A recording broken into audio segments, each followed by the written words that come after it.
Medchal MLA Mallareddy ఆయన కొడుకు Bhadra Reddy and మల్కాజ్గిరికి సంబంధించిన ఎమ్మెల్యే మర్రి రాజశేఖర్ రెడ్డి వీళ్ళు ముగ్గురు కూడా ఈ రోజు డీకే శివకుమార్తో భేటీ అయ్యారు. ఏకంగా బెంగళూరులో ప్రత్యక్షమయ్యారు. ఇదే ఇప్పుడు షాకింగ్ వార్త అనుకోవచ్చు. ఒక రకంగా డీకే శివకుమార్తో వీళ్ళు ముగ్గురు కూడా భేటీ అయ్యారు. సో ఒకటే మనందరికీ తెలుసు, ఎగ్జాక్ట్లీ ఒక 4-5 రోజుల క్రితం మల్లారెడ్డికి సంబంధించిన కాలేజెస్ మీద దాడులు అయ్యాయి, పెద్ద ఎత్తున ఆక్రమణలు జరిగాయి. చెరువు భూముల్లో కాలేజీలు కట్టారు కాబట్టి ఈ ఆక్రమణలు కూల్చివేస్తున్నాము అన్నటువంటి నోటీస్ ఇచ్చి మరీ కూల్చివేయడం జరిగింది.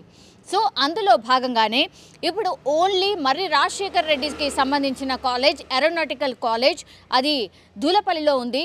సో ఆ కాలేజ్ని కూల్చివేసిన తర్వాత ఎక్కడ కూడా ఈ ఫ్యామిలీ కంప్లీట్గా కామ్ డౌన్ అయిపోయింది అనుకోవచ్చు. ఎందుకంటే గతంలో మనకు తెలుసు ఎంత పెద్ద ఎత్తున ఆరోపణలు చేశారు. అండ్ మల్లారెడ్డికి సంబంధించి ఆయన ఎప్పుడు మాట్లాడినా కూడా ఒక సెన్సేషనల్ కామెంట్సే చేస్తూ ఉంటారు.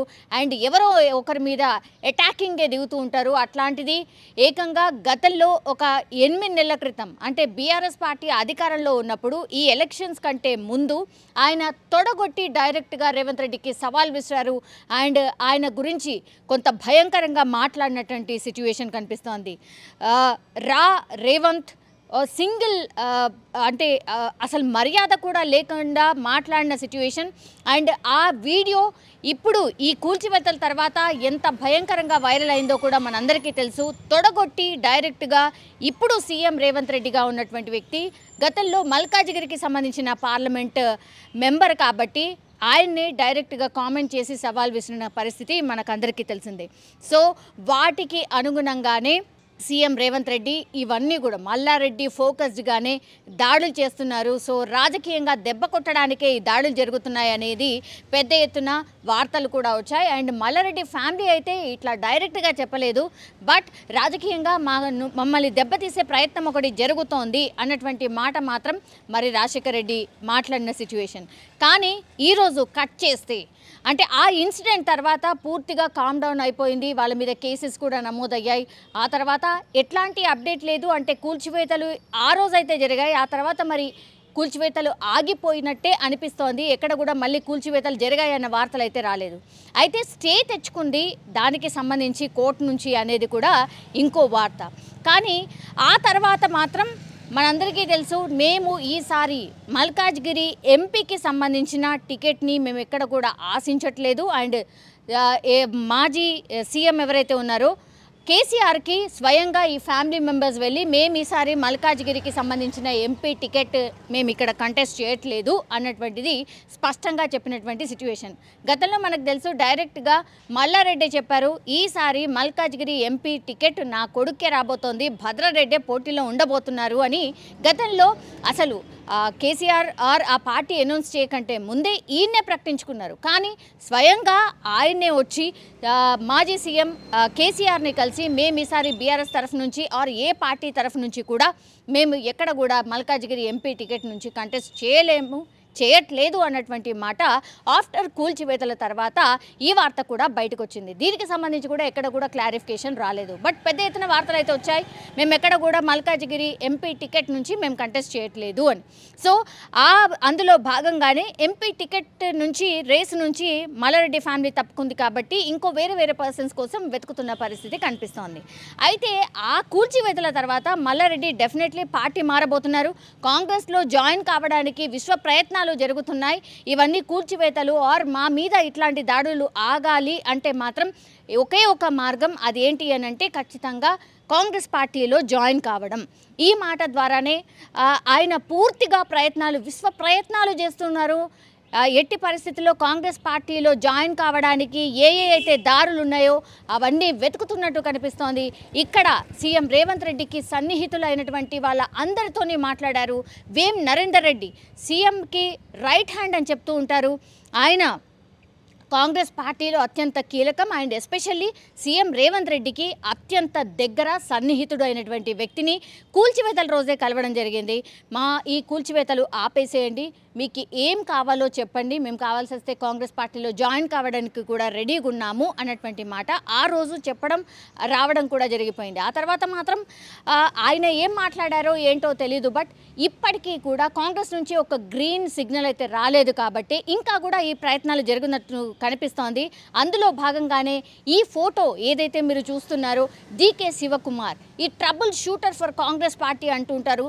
ఎక్కడ ఏ ఇబ్బంది అయినా కాంగ్రెస్ పార్టీకి ఏ స్టేట్లో ఇబ్బంది అయినా ఆయనే ఉంటారు. Trouble shooter of Congress party ఎవరు అంటే డీకే శివకుమార్ అంటూ ఉంటారు. సో ఏకంగా ఈ ఫ్యామిలీ మెంబర్స్ అందరూ కూడా డీకే శివకుమార్ని కలవడం అండ్ ఈ ఫోటో బయటికి రావడం ఇప్పుడు వైరల్గా మారిపోయింది. సో డైరెక్ట్గా ఇంకా ఇక్కడ ఎవరితోని పాసిబుల్ కావట్లేదు. సీఎం రేవంత్ రెడ్డికి ఎవరి ద్వారా చెప్పించినా వర్కౌట్ కావట్లేదు. కాంగ్రెస్ పార్టీలో జాయిన్ కావాలంటే ఒకే ఒక్క దిక్కు, అది డీకే శివకుమార్ అని భావించినట్టున్నారు. అందుకే మల్లారెడ్డి ఫ్యామిలీ ఈరోజు డైరెక్ట్గా డీకే శివకుమార్ని కలిసినట్టు స్పష్టంగా మనకైతే అర్థమవుతోంది. మరి డీకే శివకుమార్కి ఏం రిక్వెస్ట్ చేశారు? కాంగ్రెస్ పార్టీలో జాయిన్ అవుతామని చెప్పారా, లేకపోతే ఈ కూల్చివేతలు ఆపండి ఆర్ రేవంత్ రెడ్డి దూకుడుగా వెళ్ళబోతున్నారు, నెక్స్ట్ ఇంకా ఆయన స్టెప్స్ ఎలాంటివి ఉండబోతున్నాయి? డెఫినెట్లీ మా ఫ్యామిలీ టార్గెట్లో ఉంది కాబట్టి దయచేసి మీరైనా చెప్పండి, సీఎం రేవంత్ రెడ్డికి చెప్పే ప్రయత్నం చేయండి అన్న రిక్వెస్ట్ చేసినట్టుగా కూడా పెద్ద ఎత్తున వార్తలు అయితే వస్తున్నాయి. సో అందులో భాగంగానే ఈ పిక్ మీరు ఏదైతే చూస్తున్నారో అందులో భాగంగానే ఈ పిక్ అని కూడా మనకైతే అర్థమవుతోంది. సో పూర్తిగా మల్లారెడ్డి కాంగ్రెస్ పార్టీలో జాయిన్ కావడానికి ఆయన సుముఖత వ్యక్తం చేస్తున్నారు. డీకే శివకుమార్కి అదే మాట చెప్పే ప్రయత్నం కూడా చేశారు.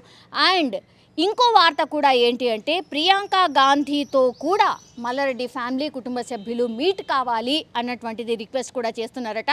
డీకే శివకుమార్ని అందుకే కలిశారు, ఆమె అపాయింట్మెంట్ ఇప్పించండి, మా రిక్వెస్ట్ మేము చేసుకుంటాము అన్నటువంటి మాట కూడా వినిపిస్తోంది.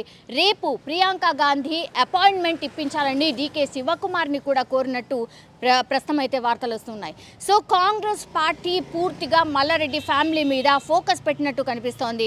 సో సవాల్ ఏదైతే గతంలో మల్లారెడ్డి చేశాడో దానికి సంబంధించిన రివెంజ్ సీఎం రేవంత్ రెడ్డి తీసుకుంటున్నారు. కాబట్టి సీఎం రేవంత్ రెడ్డి ఎవరితోని చెప్పించినా వినట్లేదు. కాబట్టి ఇప్పుడు డైరెక్ట్ డీకే శివకుమార్ దగ్గరికి వెళ్ళి ఆయన ద్వారా ఇప్పుడు డైరెక్ట్గా ప్రియాంక గాంధీ అపాయింట్మెంట్ కోరినట్టుగా కూడా మనకైతే స్పష్టంగా అర్థమవుతోంది.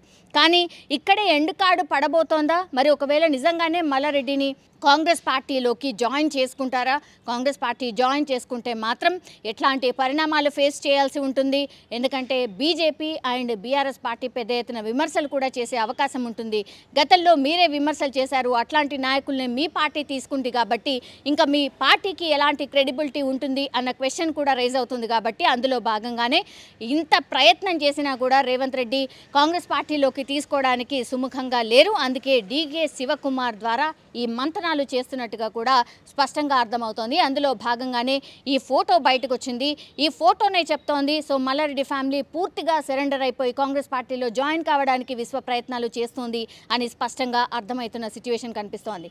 ఈ ఫోటో బయటకు వచ్చింది కాబట్టి ఇప్పుడు ఈ వార్త వైరల్ అయింది కాబట్టి ఇప్పుడు మల్లారెడ్డి ఫ్యామిలీ మరి దీనికి సంబంధించిన క్వశ్చన్ చేస్తే మరి ఎట్లాంటి రెస్పాన్స్ ఇవ్వబోతోంది ఆర్ ఎట్లాంటి ఆన్సర్స్ ఇవ్వబోతోంది? ఈ పిక్ అయితే పూర్తిగా వైరల్గా మారిపోయింది కాబట్టి వాళ్ళు డీకే శివకుమార్తో మీట్ అయిన తర్వాత మరి నిజంగానే ప్రియాంక గాంధీ అపాయింట్మెంట్ దొరుకుతుందా లేదా వేచి చూడాల్సిందే. అండ్ కాంగ్రెస్ పార్టీ నిజంగానే మల్లారెడ్డి ఫ్యామిలీని కాంగ్రెస్ పార్టీలోకి ఆహ్వానిస్తుందా, తీసుకుంటుందా అనేది కూడా వేచి చూడాల్సిందే.